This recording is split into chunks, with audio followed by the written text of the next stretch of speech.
When one thinks of the great Watergate films, the first names to come up are usually all the president's men, Nixon, or even newer entries like The Post or The Martha Mitchell Effect. Somber, high stakes, and decidedly unplayful, these gripping films have defined our idea of a quality Watergate movie for too long. It's time we turned our attention to the ultimate forgotten Watergate comedy of 1999, Dick. What makes this underrated political satire supremely best, you may ask? Allow me first to set the stage.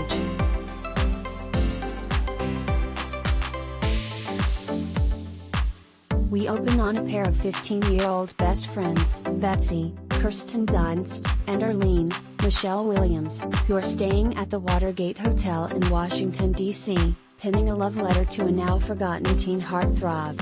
Sneaking out to send the letter, they accidentally stumble upon, and even manufacture, clues that draw attention to the DNC robbery.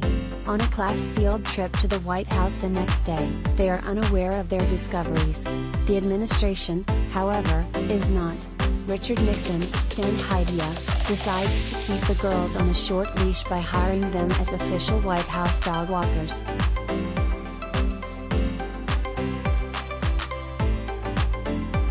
Collider video of the day.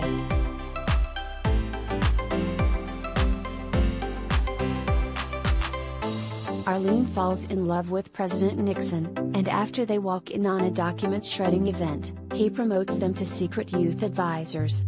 They teach him his infamous peace sign, walk checkers, and Arlene's passion grows until they hear tapes revealing anti-Semitic rants, involvement in the Watergate cover-up, and cruelty toward the dog. The bumbling fools of the committee to re-elect the president results in the girls making all sorts of shocking discoveries. Meanwhile, a prank call to Woodward, Will Ferrell, and Bernstein, Bruce McCulloch, leads the girls to become deep throat as they decide to take down the presidential crook.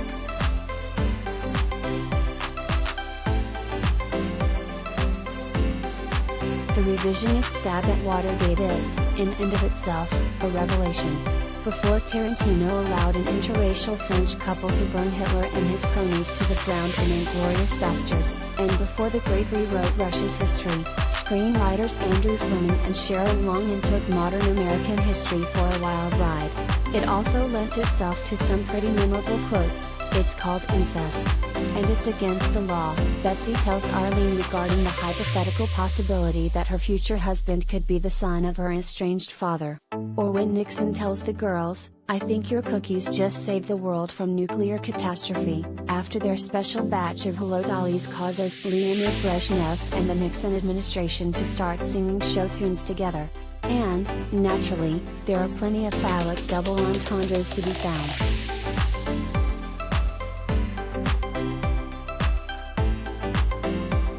The low-stakes relatability of the revision is also a draw. Arlene and Betsy are average teenage girls to the extreme. They bake, ride the school bus, go shopping. The secret face of Deep Throat revealed to be these two average, good-hearted teenage girls is a most welcome palate cleanse. How dare they keep treating us like stupid teenage girls? Arlene asks at one point. "We are stupid teenage girls," Betsy casually replies. The film doesn't pretend to give us protagonists who undergo massive changes in intellect and core character traits. Rather, the audience is treated to best friends who never pretend to be something they're not.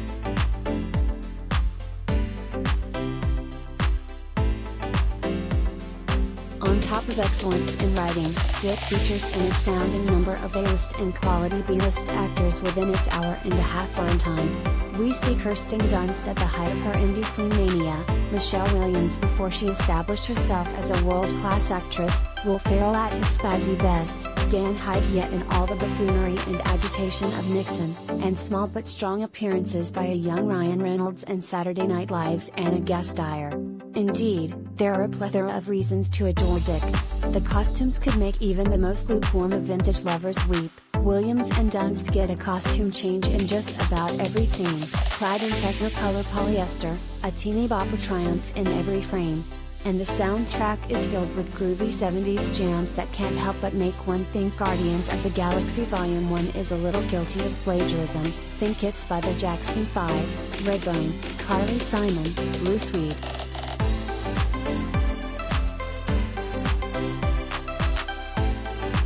But above all the other reasons, the main secret to Dick's success is its absurdity.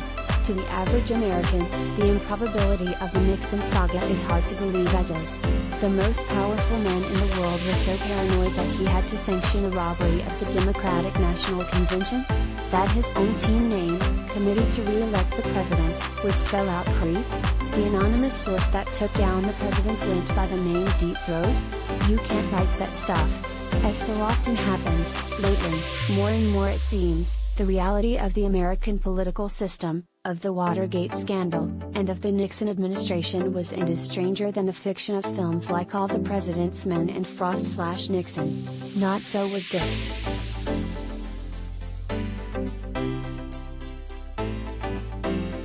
More than once, the girl's reaction to a sticky situation is to scream and run away. Even this is a more relatable action than those of the conspirators and thieves. The silly plot devices of pot-laced cookies causing Nixon's paranoia and a 15-year-old's crush on the president, she sings him Olivia Newton-John's I Honestly Love You on his recording device, lead to the erasure of the Watergate tapes. The girl's kindness to a dog resulting in the takedown of the leader of the free world. This level of wacky reimagining is the only thing strange enough to rival reality, and, indeed, to cushion the blow of reality. And isn't that what a good comedy, maybe even a good film, is supposed to do? To distract us, allow us an escape from the truth while simultaneously illustrating a truth? In this way, Dick is biblical. It may not be historically accurate, but it does make you think.